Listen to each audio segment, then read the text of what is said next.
నమస్తే, welcome to our channel. Parakamani కేసులో కీలక పరిణామం చోటు చేసుకుంది. మరి ఈ కేసులో నిందితుడైనటువంటి రవికుమార్ ఆస్తుల వివరాలన్నిటినీ కూడా సీల్డ్ కవర్లో సిట్ అధికారులు హైకోర్టుకు సమర్పించారు. మరి ఈ కవర్లో ఏం ఉంది తెలుసుకునే ప్రయత్నం చేద్దాం. దీన్ని విశ్లేషించడానికి మనతో పాటుగా ఉన్నారు సీనియర్ జర్నలిస్ట్ సత్యమూర్తి గారు. నమస్తే సార్. నమస్కారం అండి. ఈ పరకామణి కేసులో నిందితుడిగా ఉన్నటువంటి రవికుమార్ కుటుంబ సభ్యుల ఆస్తుల వివరాలను, అంటే అంతకుముందు ఎంతున్నాయి, ఇప్పుడు ఎంతున్నాయి, మొత్తం వివరాలన్నింటినీ కూడా సీల్డ్ కవర్లో అధికారులు కోర్టుకు సమర్పించారు సార్. మరి ఆ కవర్లో ఏముందంటారు? నిజంగా ఈ పరకామణి చోరీ కేసుకు సంబంధించి న్యాయస్థానం ఇస్తున్న ఆదేశాలు కానీ, న్యాయస్థానం చేస్తున్న ఫాలోఅప్ కానీ చూస్తే నిజంగా న్యాయ దేవతకి చేతులెత్తి దండం పెట్టాలనిపిస్తుంది. ఎందుకు అంటే తిరుమల తిరుపతి దేవస్థానం అత్యంత పవిత్రమైనది. ఆ పవిత్రతని దెబ్బతీయకుండా, ఆ పవిత్రతని కాపాడుతూ భక్తుల మనోభావాలు దెబ్బతినకుండా, ప్లస్ ఇక్కడ నేరం జరిగింది కాబట్టి ఈ నేరంలో ఉన్న అన్ని విషయాలు బయటికి వచ్చే విధంగా న్యాయస్థానం ఇస్తున్న ఆదేశాలు చూస్తే మాత్రం చాలా ఇది ఒక పెద్ద, అంటే మీకు న్యాయ శాస్త్ర చట్ట వాటిలో బుక్స్లో ఖచ్చితంగా ఈ కేసుని పెట్టాల్సి ఉంటుంది. అంటే లా చదువుకునే వాళ్ళకి ఈ కేసులో ఇది చాలా సెన్సిటివ్ కేసు. పరకామణిలో చోరీ జరగడం అనేది చాలా సెన్సిటివ్ కేసు, హిందువుల మనోభావాలకు సంబంధించిన కేసు. ఈ కేసులో కోర్టు ఇస్తున్న ఆర్డర్లు వీటన్నిటినీ కూడా న్యాయశాస్త్రాన్ని అభ్యసించే విద్యార్థులు చదువుకోవాల్సిన అవసరం ఉన్నది. అంత చక్కగా ఇస్తూ ఉన్నారు. మీకు మామూలుగా ఈ పరకామణిలో చోరీ జరిగిన తర్వాత, చోరీ జరిగింది, ఆ చోరీని అప్పటి TTD board chairman YV Subba Reddy, ఆ తర్వాత బోర్డు చైర్మన్ అయిన భూమన కరుణాకర్ రెడ్డి, వీళ్ళిద్దరి ఇంట్రెస్ట్ తోటి అప్పటి ఎగ్జిక్యూటివ్ ఆఫీసర్ ధర్మారెడ్డి సమక్షంలో వీళ్ళందరూ వెళ్ళి, అంటే ఎవడైతే చోరీ చేశాడో అతను, ఆ చోరీ పట్టుకున్న, ఇప్పుడు దురదృష్టవశాత్తు అతను చనిపోయాడు సతీష్, అతను విజిలెన్స్ ఆఫీసరు, వీళ్ళిద్దరినీ రాజీ చేయించేసి లోక్ అదాలత్లో కేసును క్లోజ్ చేశారు. రవికుమార్ దగ్గర నుంచి 14,48,00,000 రూపాయల ఆస్తుల్ని వెంకటేశ్వర స్వామికి బదిలీ చేయించాము అని వాళ్లే తీర్మానం చేసేశారు. చోరీ జరిగిన కేసులో, చోరీ కేసులో వాళ్లే తీర్పు చెప్పేశారు, వాళ్లే రాజీ చేసేశారు, వాళ్లే సెటిల్ చేసేశారు. దీని మీద ఇది కరెక్టా అని చెప్పి ఒక జర్నలిస్టు, శ్రీనివాస్ అనే ఒక జర్నలిస్టు హైకోర్టుకి వెళ్ళాడు. హైకోర్టుకి వెళ్తే హైకోర్టు ఈ మొత్తం జరిగిన ప్రొసీజర్ మొత్తాన్ని చూసి, లేదు ఇందులో ఏదో మతలబు ఉన్నది, దీని మీద విచారణ చేసి మాకు ఆ ఫైండింగ్స్ని సీల్డ్ కవర్లో ఇవ్వండి అని అడిగింది కోర్టు. అడిగితే దానికి సంబంధించి ఈ పరకామణి చోరీలో ఏమేం జరిగింది, ఎట్లా జరిగింది, తర్వాత జరిగిన పరిణామాలు ఏంటి, వీటన్నిటినీ కూడా పోలీసులు దర్యాప్తు చేసి వాటిని సీల్డ్ కవర్లో న్యాయస్థానానికి ఇచ్చారు. న్యాయస్థానం వెంటనే దీని మీద కేసు నమోదు చేయండి, దీన్ని దర్యాప్తు చేయండి, మీకు అవసరమైతే దీన్ని ఎన్ఫోర్స్మెంట్ డైరెక్టరేట్కి కూడా రిఫర్ చేయండి, ఆదాయ పన్ను శాఖకు కూడా రిఫర్ చేయండి అని చెప్పి క్లియర్ కట్ ఇన్స్ట్రక్షన్స్ ఇచ్చింది విచారణాధికారులకి. అంటే ఎన్ఫోర్స్మెంట్ డైరెక్టరేట్ ఎందుకు అంటే ఈ మొత్తం, అంటే వీళ్ళు కొట్టేసిన డబ్బులు, అంటే డాలర్లు, విదేశాలకు సంబంధించిన నోట్లు కదా, అతను కొట్టేస్తూ పట్టుబడ్డది రవికుమార్ అనే అతను. అవి ఎక్కడ మార్చారు, ఎట్లా మార్చారు, వాళ్ళకి ఆ డబ్బులు ఎట్లా వచ్చినాయి, హవాలా రూట్లో తెప్పించుకున్నారా, లీగల్గా తెప్పించుకోవడానికి వీలు లేదు. అంటే నువ్వు విదేశాలకి వెళ్ళేటప్పుడు నువ్వు ఇక్కడ డబ్బులు ఇచ్చి డాలర్లు తీసుకోవచ్చు, డాలర్లో, యూరోలో, ఏదైనా సరే విదేశీ కరెన్సీ, నీ పాస్పోర్టు, వీసా ఆధారంగా నీకు ఆ కరెన్సీ మార్పిడి జరుగుతుంది. మరి ఈ కరెన్సీ మార్పిడి ఎట్లా జరిగింది, ఏ బేసిస్ మీద జరిగింది అనేది బయటికి రావాల్సిన అవసరం ఉంది. కాబట్టి అవన్నీ బయటికి రావడానికి ఎన్ఫోర్స్మెంట్ డైరెక్టరేట్ సహాయం తీసుకోండి అని కోర్టు చెప్పింది. ఇక్కడ ఎంత ఆదాయం ఉందో ఏంటో, వాళ్ళకి జీతం ఎంత 30,000 40,000 జీతం ఉంటుంది ఆ రవికుమార్ అనే అతనికి. మరి అతను ఇన్ని కోట్ల రూపాయల ఆస్తులు ఎట్లా సంపాదించాడు అనేది ఇన్కమ్ ట్యాక్స్ వాళ్ళని కూడా రిఫరెన్స్ తీసుకోండి అని చెప్పి కోర్టు చెప్పటం అనేది చాలా అద్భుతమైన ఆదేశం. అది it is a beautiful order. ఆ తర్వాత ఏం జరిగింది అంటే, ఆ తర్వాత మళ్ళీ ఫర్దర్ ప్రొసీడింగ్స్లో ఈ రవికుమార్ అతను ఏం చేశాడు అంటే, ఈ లోక్ అదాలత్లో రాజీ చేసుకోవటం ఏంటి అని సింగిల్ జడ్జి తీర్పిస్తే డివిజన్ బెంచ్కి వెళ్ళాడు. అంటే ఇవన్నీ కూడా మీకు కోర్టుల్లో ప్రొసీజర్ ఎట్లా జరుగుతుందో చెప్తున్నాను నేను. సింగిల్ జడ్జి తీర్పు ఇచ్చాడు. ఈ సింగిల్ జడ్జి ఇచ్చిన తీర్పు అది ఆల్రెడీ సెటిల్ అయిపోయిన కేసు. మళ్ళీ విచారణ ఎట్లా జరిపిస్తారు, ఆ సింగిల్ జడ్జి ఇచ్చిన ఆదేశాలని మీరు నిలిపివేయండి అని చెప్పి అతను డివిజన్ బెంచ్కి వెళ్ళాడు. డివిజన్ బెంచ్ ఏం చెప్పిందంటే, సింగిల్ జడ్జి ఇచ్చిన ఆదేశాల్లో తప్పే ఉంది, తప్పేమీ లేదు కదా, మీరు లోక్ అదాలత్లో చోరీ కేసుని మీరు ఎట్లా సెటిల్ చేసుకుంటారు? నో, సింగిల్ జడ్జి ఆర్డర్ని మేము సపోర్ట్ చేస్తున్నాం అని చెప్పి డివిజన్ బెంచ్ చెప్పింది.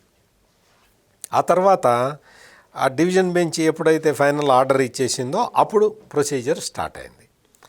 ఆ తర్వాత ఏం జరిగింది అంటే, న్యాయస్థానం ఆదేశించింది ఈ రవికుమార్ ఆస్తులు ఏంటి, అంతకు ముందు ఎన్ని ఉన్నాయి, పరకామణిలోకి అతను రావటం మొదలైన తర్వాత ఎన్ని పెరిగినాయి, ఆ తర్వాత ఎన్ని ఎవరెవరికి ట్రాన్స్ఫర్ చేశాడు అనేది మాకు సీల్డ్ కవర్లో మాకు ఇవ్వండి అని చెప్పి అడిగితే, అది కనుక్కోవడం పెద్ద కష్టమైన పనేం కాదు.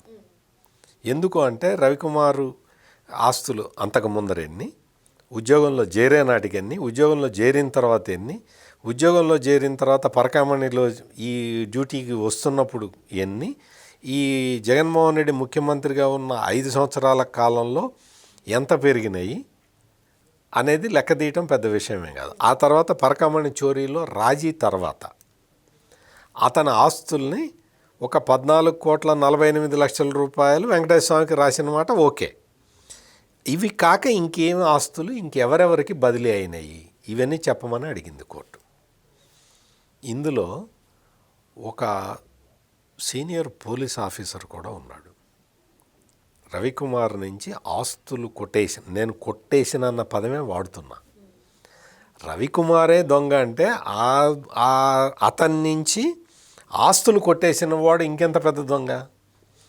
ఒక పోలీస్ ఆఫీసర్ ఉన్నాడు, పోలీస్ ఆఫీసర్, ఒక ఐపీఎస్ ఆఫీసరు, ఇంకొక అతను లోకల్గా ఉన్న సీనియర్ పొజిషన్లో ఉన్న వ్యక్తి, సిఐ స్థాయి అనుకుంటా. ఇప్పుడు ఇంకా మరి ప్రమోషన్ ఆ తర్వాత బాగా కొట్టేసామని ప్రమోషన్ ఇచ్చారేమో నాకు తెలియదు, కానీ అప్పట్లో సిఐ స్థాయి. వీళ్ళు కాకుండా కొంతమంది పేర్ల మీద, బినామీల పేర్ల మీద ఆస్తులు ట్రాన్స్ఫర్ అయినాయి. ఆ ఆస్తులు ఎవరి మీద ట్రాన్స్ఫర్ అయినాయి అనేది కూడా పోలీసులు దర్యాప్తులో కనుక్కొని అవన్నీ కూడా న్యాయస్థానం ముందర ఉంచారు. న్యాయస్థానం అవన్నీ చూసిన తర్వాత చక్కటి ఆర్డర్, మరొక చక్కటి ఆర్డర్ని ఇచ్చింది. ఏంటి అంటే, వీటి మీద సపరేట్ కేసులు ఫైల్ చేయండి, సపరేట్ ఎఫ్ఐఆర్. అంటే ఒకటే నేరం, కానీ ఈ నేరంలో రకరకాల కేసులు ఉన్నాయి. ఒకటి పరకామణిలో చోరీ, అది థెఫ్ట్ కేసు. ఆ తర్వాత ఆ నోట్లని మార్చుకోవటం, ఆ తర్వాత పట్టుబట్టం, ఆ తర్వాత ఈ ఆస్తులని అంటే లోక్ అదాలత్లో సెటిల్ చేసుకోవటం, ఆస్తులని బదలాయించటం, ఈ రవికుమార్ అనే అతను ఆస్తుల్ని కొనుగోలు చేయటం, వాటిని ట్రాన్స్ఫర్ చేయటం, ఈ ట్రాన్స్ఫర్ చేసిన ఆఫీసర్లు ఎవరెవరు, పాలిటీషియన్లు ఎవరెవరు అనేది తేల్చటం, ఇవన్నీ కూడా బయటికి తీసుకురావాల్సిన అవసరం ఉంది. కాబట్టి ఒకే నేరంలో డిఫరెంట్ ఎఫ్ఐఆర్లు ఫైల్ చేయండి అని చెప్పి కోర్టు చెప్పటం అనేది నిజంగా ఈ ఆదేశాలు ఇచ్చిన జడ్జికి మనం నిజంగా సాల్యూట్ చేయాలి. ఎందుకు అంటే, ఎక్కడా కూడా ఎక్స్ట్రా ఓవర్ టోన్స్ తోటి ఆర్డర్స్ ఇవ్వకుండా భక్తుల మనోభావాలని దృష్టిలో ఉంచుకొని కేసుని ఈ విధంగా డీల్ చేసుకోండి అని చెప్పటం అనేది అది నిజంగా న్యాయ వ్యవస్థ గొప్పతనానికి గుర్తుగా నిలబడుతున్నది. ఇప్పుడు ఈ పరకామణి కేసుకి సంబంధించి ఈ రకరకాల నేరాలు ఉన్నాయి. ఇందులో ఒక మెయిన్ చోరీ నేరం, మెయిన్ నేరానికి యాన్సిలరీ నేరాలు చాలా ఉన్నాయి, అంటే అనుబంధ నేరాలు. ఈ అనుబంధ నేరాలన్నిటికీ కారణం ఈ ప్రధాన చోరీ కేసు. రవికుమారు ఆ తర్వాత మధ్యలో వెళ్ళి నేను అసలు గవర్నమెంట్ ఎంప్లాయీని కాదు, నేను గవర్నమెంట్ ఎంప్లాయీని కాదు కాబట్టి నా మీద అవినీతి నిరోధక శాఖ కేసు పెట్టడం తప్పు అని కోర్టుకు వెళ్ళాడు. అవన్నీ కాదులే, నువ్వైతే ఎంప్లాయీవే కదా, నువ్వైతే పరకామణిలో డ్యూటీకి వెళ్ళావు కదా, నీ మీద కేసు ఉంటుందని చెప్పింది కోర్టు. అంటే ఈ నేరం నుంచి తప్పించుకోవటానికి ఎన్ని రకాల ప్లాన్లు వేశారో వీళ్ళు చూడండి. నేను అనుకోవటం రవికుమార్కి ఇన్ని తెలివితేటలు ఉంటాయని నేనైతే అనుకోను. ఎగ్జాక్ట్లీ, రవికుమార్కి ఇన్ని తెలివితేటలు ఉంటే ఉండొచ్చు, ఇన్నిసార్లు కోర్టుకి వెళ్ళే అంత డబ్బులు ఉంటాయో ఉండవో నాకు ఐడియా లేదు. అతనికి లీగల్ అంటే అతను ఒక వీడియో రిలీజ్ చేశాడు. ఆ వీడియోలో ఏం చెప్పాడు, నా దగ్గర ఉన్న సర్వస్వం ఇచ్చేశాను అన్నాడు. మరి నువ్వు సర్వస్వం ఇచ్చేసినప్పుడు ఇన్నిసార్లు కోర్టుకి ఎట్లా వెళ్తున్నావు, ఇన్నిసార్లు పెద్ద పెద్ద అడ్వకేట్లను ఎట్లా పెట్టుకుంటున్నావు అనేది ఒక డౌట్. అంటే ఇవన్నీ కూడా ఏంటంటే మన డౌట్లు, మనకు వస్తున్న డౌట్లు. నువ్వు ఇన్నిసార్లు ఇన్ని రకాల పిటిషన్లు వేసి కోర్టులను అప్రోచ్ అవుతున్నావు అంటే నీ వెనక అదృశ్య శక్తులు లేకుండా నువ్వు ఇదంతా చేయగలుగుతావా? ఇది ప్రధానమైన ప్రశ్న. ఈ ప్రశ్నకి సమాధానం రావాల్సి ఉంది. ఈ ప్రశ్నకి సమాధానం వచ్చే ఆ రూట్లో కేసు వెళ్ళటం అనేది మనందరం కూడా గర్వించాల్సిన విషయం. మన న్యాయ వ్యవస్థ ఇంత పకడ్బందీగా ఉన్నది అని మనం పొంగిపోవాల్సిన విషయం. ఇంకొక వైపు దేవదేవుడైన శ్రీ వెంకటేశ్వర స్వామి, ఆయనకి సంబంధించిన కానుకల్ని కొట్టేసిన వీళ్ళని ఎంత సునిశ్చితంగా డీల్ చేసి ఈ కేసుని ఒక కొలిక్కి తీసుకురావటానికి ప్రయత్నిస్తున్నందుకు న్యాయస్థానాన్ని చూసి మనం గర్వపడాలి. ఇది మొత్తం కూడా ఇందులో దర్యాప్తు చేసే అధికారులు కూడా ఇప్పటి వరకు చాలా పకడ్బందీగా చేశారు. ఎందుకు అంటే, మీరు ఈ మాట ఎట్లా అంటారండి అని మీరు అడగచ్చు. ఎట్లా అంటానంటే, మీకు ఎప్పుడైతే సింగిల్ జడ్జిమెంట్ని డివిజన్ బెంచ్ అప్హెల్డ్ చేసిందో, ఆ తర్వాత కేసును దర్యాప్తు చేసిన తర్వాత వాళ్ళు ఇచ్చిన సీల్డ్ కవర్ ఆధారంగా, సీల్డ్ కవర్లో ఉన్న సమాచారం ఆధారంగా తదుపరి ఇన్వెస్టిగేషన్ చెయ్యండి అని న్యాయస్థానం ఆదేశాలు ఇచ్చింది అంటే ఆ సీల్డ్ కవర్లో ఉన్న విషయాలు పర్ఫెక్ట్గా ఉన్నట్టు లెక్క. అందులో ప్రైమా ఫేసి ప్రాథమిక సాక్ష్యాలు ఆధారాలు ఉన్నట్టు లెక్క. అందుకని పోలీసులను కూడా మనం అప్రిషియేట్ చేయాలి. ఆ తర్వాత నెక్స్ట్ మళ్ళీ రవికుమార్ ఆస్తుల గురించి మీరు దర్యాప్తు చెయ్యండి అన్న తర్వాత దర్యాప్తు చేసి వాళ్ళు ఇచ్చిన ఆధారాలని పరిశీలించి ఫర్దర్గా ఆదేశాలు ఇస్తారు. అంటే నేను ఇవన్నీ ఎందుకు చెప్తున్నానంటే, న్యాయస్థానాల ఔన్నత్యాన్ని మనము 10 మందికి చెప్పాల్సిన అవసరం ఉంది. ఎందుకంటే ఈ సమాజంలో ఎవడికి వాడు వ్యవస్థల్ని మేనేజ్ చేసే పనిలోనే ఉన్నాడు. నువ్వు మేనేజ్ చేయలేవు. వ్యవస్థల్ని మేనేజ్ చేయటం కుదిరే పని కాదు. న్యాయం, ధర్మం అనేవి ఇంకా ఉన్నాయి. చట్టం వాటిని పరిరక్షిస్తూ ఉంటుంది అని మరొక మారు పరకామణి కేసులో న్యాయస్థానం ఇస్తున్న ఆదేశాలు రుజువు చేస్తూ ఉన్నాయి. పరకామణిలో చోరీ చేసిన రవికుమార్ వెనక ఉన్న శక్తులు, అదృశ్య శక్తులు ఎవరెవరు, ఏంటి అనేది మొత్తం బయటికి రావాలి, వస్తుంది. ఎవరైతే ఈ కేసుని అంటే చట్టం ముందర దోషుల్ని నిలబెట్టాల్సిన పోలీస్ అధికారులు ఆస్తులు కొట్టేశారో, నా అంచనా ప్రకారం, నాకున్న సమాచారం ప్రకారం మొత్తం రవికుమార్ దగ్గర నుంచి 120 కోట్ల రూపాయల విలువైన ఆస్తులు బదిలీ అయినాయి. ఈ 120 కోట్ల రూపాయల ఆస్తుల్లో 14,48,00,000 మాత్రమే స్వామివారికి ఇచ్చి మిగిలినవన్నీ ఎవరు కొట్టేశారు? ఇదంతా కూడా బుక్ వాల్యూ. ఒరిజినల్ వాల్యూ ఇంతకన్నా ఎక్కువ ఉంటుంది. అంటే 120 కోట్ల రూపాయల బుక్ వాల్యూ, అది బయట కనీసం 300-400 కోట్ల రూపాయల ఆస్తులు ఉంటాయి. ఈ ఆస్తులన్నీ కూడా చెన్నైలో ఉన్నాయి. అందుకని దీన్ని నేను చోరీ కేసు అని అనను. ఇదొక పెద్ద కుంభకోణం. చోరీ చేసిన వ్యక్తితోటి లాలూచి పడిపోయి అతన్ని గైడ్ చేసి అతనితోటి రాజీ చేయించి అతని ఆస్తులు కొట్టేసే ఇదంతా కూడా ఒక దారుణమైన, ఒక హిందువుల మీద జరిగిన కుట్ర. ఆ తరహాలోనే ఈ కేసును చూడాల్సిన అవసరం ఉంది. అందుకని స్వామివారి డబ్బులు కొట్టేసిన వాడు ఎవడైనా సరే, వాడు ఎంత పెద్దవాడైనా సరే, ఎంత స్వామివారి కన్నా అయితే గొప్పవాళ్ళు కాదు కదా, స్వామివారి కన్నా పెద్దవాళ్ళు అయితే కాదు కదా, ఖచ్చితంగా వాళ్ళకి తగిన శిక్ష పడాలి.